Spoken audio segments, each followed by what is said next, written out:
Welcome back. This is your Hope Coach, Destiny Sprague with SacredCareServices.com.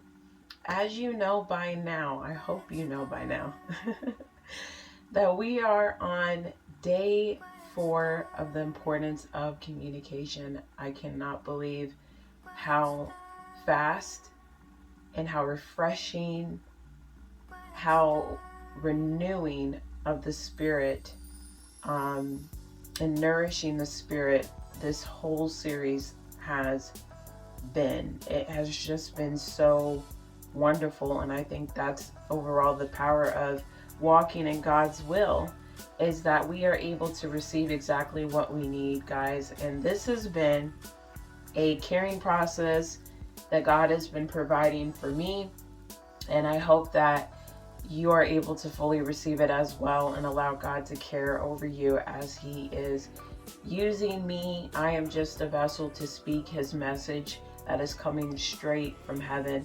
It is coming from the kingdom of God. And as I was talking about yesterday, He is not playing. He is getting His house in order, and He is starting with His children. He is starting with His children. And so today I'm really excited to dive into this discussion and take it to even the next level.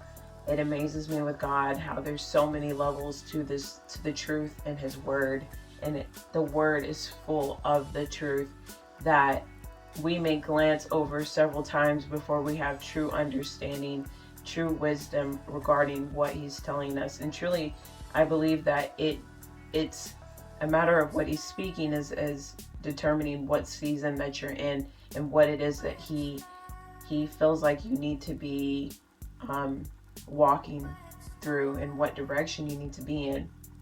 And so I've got my notes today because I am freshly coming out of the sacred place, and really I'm not coming out of the sacred place because I'm here right with you. So I'm freshly coming out of prayer. And so this word is very, very fresh, and I'm so excited to share it with you. So if you have your journal and a pen, the topic for today, and I guess you could say the key for today, is surrender your faith for a redemption faith. So today we are talking about surrendering or trading in your faith for a redemption faith. And I think really that's the word: trade in your faith for a redemption faith. And we're going to be talking about different levels of faith, what they look like, what does it even mean.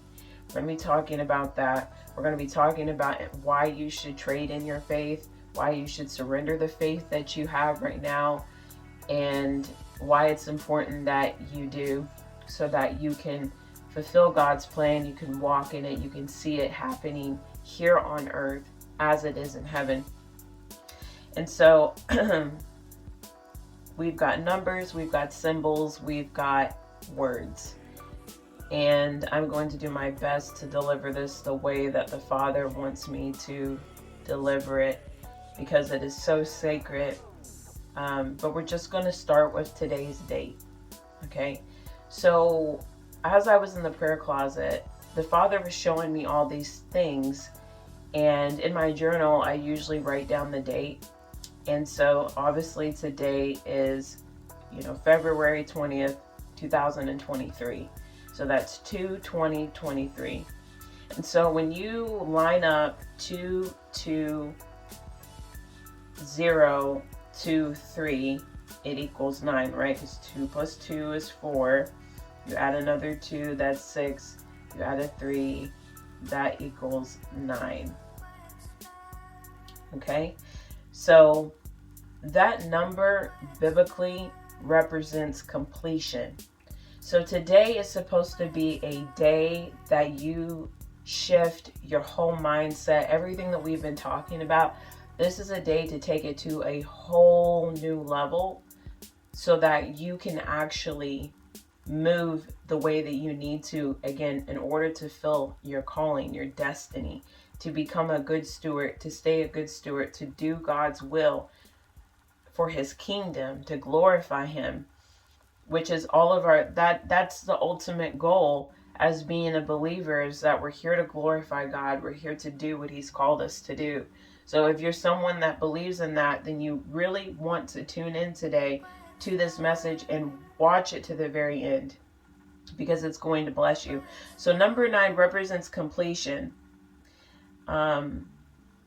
Although it's not the final ending. Okay, so it represents completion, but it doesn't mean that this is the end, that like where we're at right now is the end of, and it's like the period of completion. It's like you're moving into completion, but it's not stopping there, that you're going to continue to go to the next level after the next level and after the next level. But this is a whole new level then that you've never experienced. I haven't even experienced it. Like, I'm experiencing it for the first time today. I have shifted to a new level today because of the Holy Spirit and what the Father has been speaking to me, and because of what I have surrendered in the prayer closet. And so it represents fulfillment of one cycle so that you can prepare to initiate the next one. Okay? So we're moving out of one cycle so that we can move to the next one. And in order for that to happen, you have to do what you need to do in order to shut off that season. To move to the next one, you've got to be, you've got to pass the test in the one that you're in. You've got to overcome the things that you need to overcome where you're at. And it is a series of tests, like we said, because our faith is going to be tested.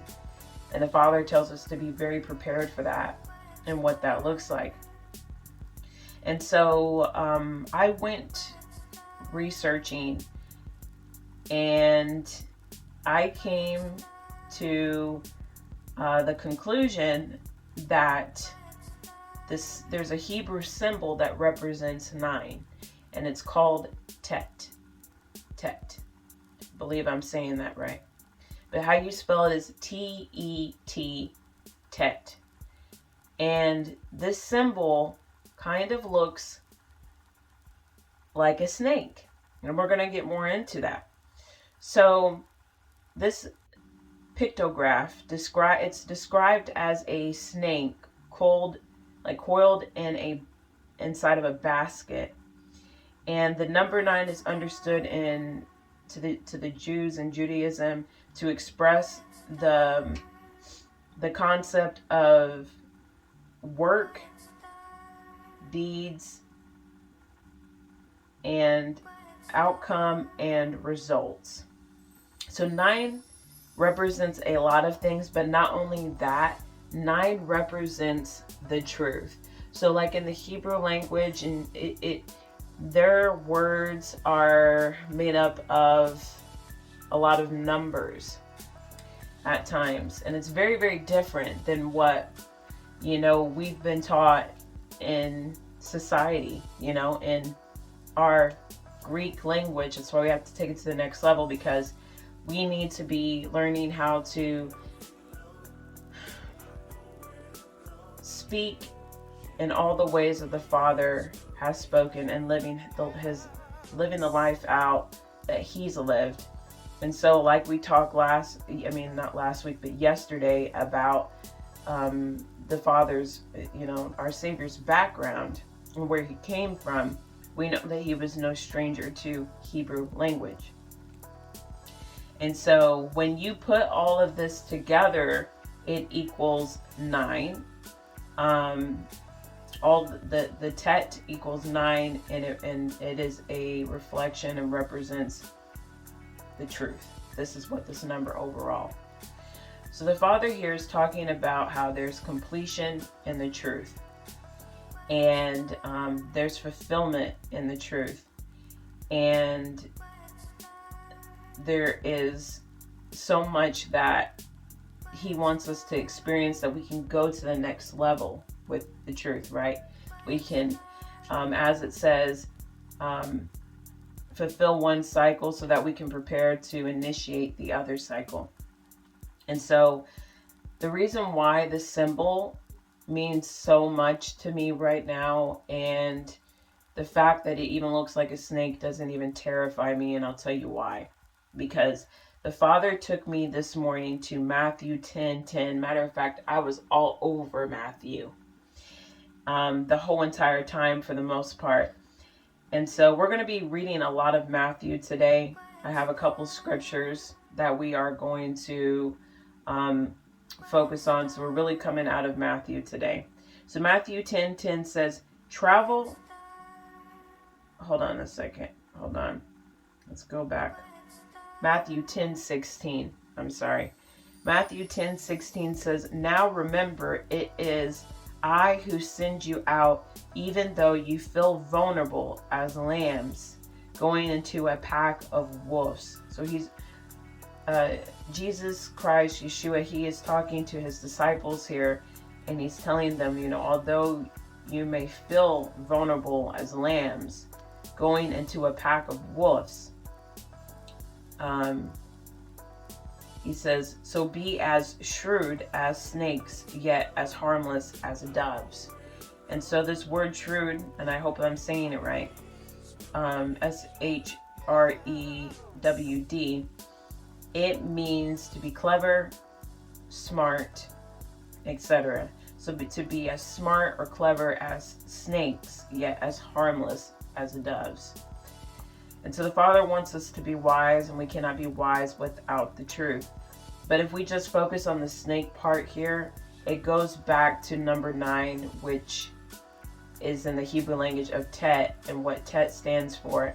Also knowing that today's date, when you add it together, it equals 9, which is completion. So this is showing the Father's will, his plan, and the power of his communication today, and how his communication with us it's effective. It's effective as long as we are. There's nothing wrong with his communication. The problem is that we have a hard time walking in our faith often.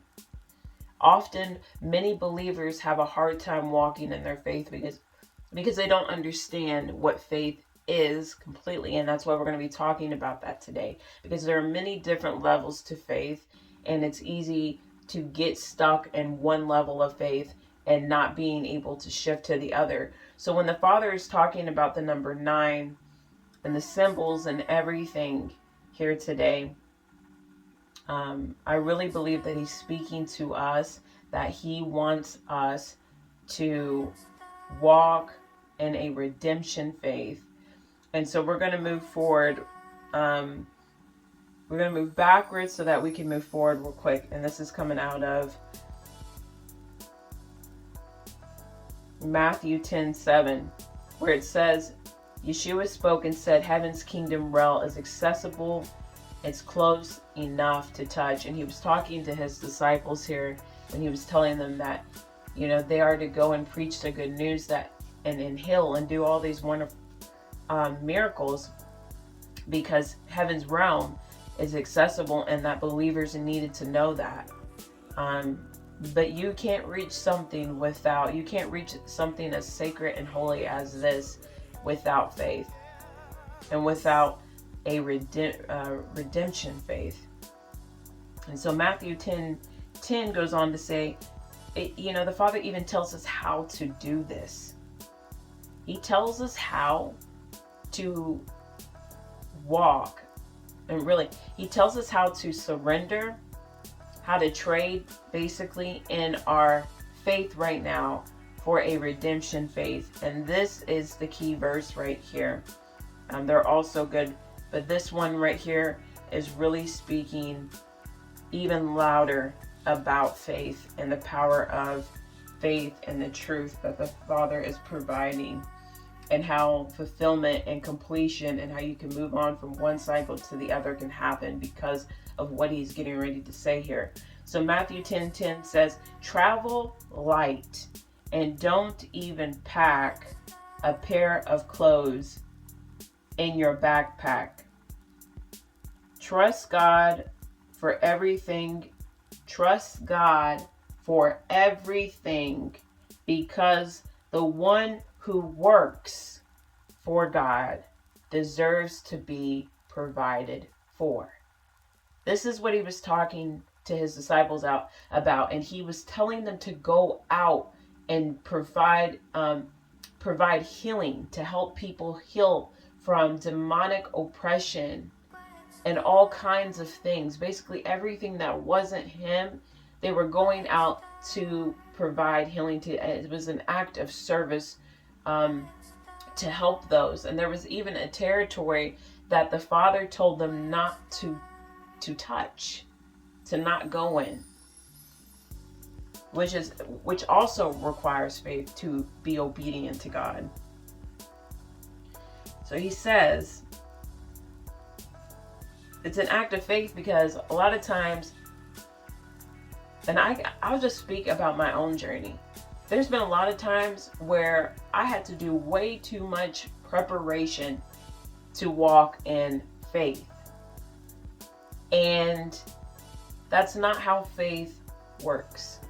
If the Father says it, that's just what you do. If he says pack lightly, you pack lightly. And that's exactly what faith is about, is packing lightly, not preparing to have everything that you think that you need in your backpack for the journey of healing, or the journey of salvation, or the journey of deliverance, or the journey to, again, healing, of learning how to care for yourselves in harmony and building healthy communication with God. So he's saying it doesn't take a lot. It doesn't take a lot of essentials like physical things to reach heaven. It doesn't take a lot for you to be provided for because of who you are. It's not even so much of what you've done, but who you are. You're faithful. And it is the faithful people that are able to walk in fulfillment. And that's truly what it is. It's the faithful people. And it's not saying, oh, I'm starting off perfectly faithful, but it's those that are striving to be faithful, that they are wrestling to be faithful. They're getting themselves into sessions with counselors, or they're going to church, and they're fellowshipping, and they're doing all the things that make them uncomfortable so that they can receive the deliverance, the healing that they need, that Jesus Christ, Yeshua, sent the disciples to do in the first place. So if there wasn't healing needed, there would have never been the disciples. There would have never been Yeshua. There would have never been Jesus Christ, right? If there was not healing that was needed to be done. And the work didn't stop with Jesus on the cross and him dying and resurrecting. It just began. It truly just began after all of that. And so the work of God is not finished. And I really want you to lean in and look at your life and look at the work that God is trying to do, because the numbers and the symbols and every word that's adding up is saying that you are supposed to go from one cycle to another. And my camera cut off. But you are to go to one cycle to another to initiate the next one. Okay? That is what the Father wants to do. So we're going to talk about real quickly 4 types of faith. And so there's 4 types of faith. One of them is dead faith, which is talked about in James 2:17. Okay? James 2:17 talks about how faith without works is dead. This is a dead faith. The next one is demonic faith. James 2:19 says even demons tremble in fear of the presence of God. So even they have faith in God, that he's real, that he exists, that he has higher authority and power than them. And even who they serve, they know. Then there's a vain faith. And it's basically, it's in vain. And Matthew 7:21-23 talks about that. And the Father is saying, have faith. And then there's a saving faith, which is what we're talking about today, of what we're surrendering, our dead faith, our demonic faith, our vain faith, for a saving faith, aka redemption faith, which is stated in Ephesians 2:8-10. So I hope that blesses you. And your affirmation for today is, I am living and walking, and really, we'll put it this way, I am living in a redemption faith. I have a redemption faith. I am a daughter who is living and walking and breathing and acting in a redemption faith. However you want to put it, make sure that you are stating that you have a redemption faith. Okay? And if this is something that you're wanting to work on, I highly suggest that you get connected with our faith-based trauma plus life counsel services called SacredCareServices, so that you can work on the areas that you're feeling convicted in, that you see that need tending to. They need care. That's the whole point, is that God cares for you. And for you to receive his care, you have to allow him to care for you. You have to allow him to teach you how to care for yourself and others. This is how we live in harmony. So until next time, guys, this is your hope coach, Destiny Sprague. Remember to keep placing your hope in God, and have a blessed day.